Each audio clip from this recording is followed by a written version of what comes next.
In these next few podcasts, I would like to speak about the emotional storms we experience in this time of Corona and how to help ourselves and each other to cope with these difficult emotions. Last Thursday, I realized how often we find ourselves in the same event together with others, yet in completely different emotional spaces. After President Ramaphosa spoke to South Africa to announce the extension of the lockdown period, a cousin of mine called. She was filled with pride and admiration for the president and wanted to speak about his extraordinary leadership. I, on the other hand, was filled with angry and rebellious feelings, not at all in touch with the symbolic meaning of the salary cut he took as a gesture of solidarity with fellow South Africans.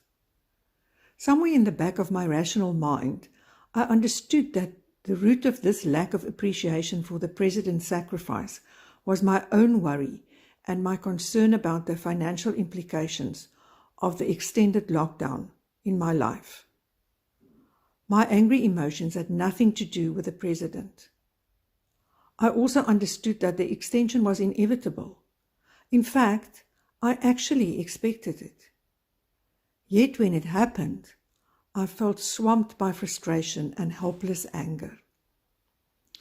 Lucky for our relationship, I was able to hold myself together to the degree that I could tell my cousin I'm not able to share her enthusiasm at the moment, and that I will speak to her when I had gotten hold of myself again and regained my emotional balance. However, this incident alerted me to the fact that in many homes and families, similar differences occur when people living together sometimes find themselves experiencing very different feelings in relation to the consequences of COVID-19. Further, that these experiences may often be at odds with each other, which could lead to differences, tension, and a lot of conflict. Thus, I think it may be useful to think a bit about managing difficult emotions.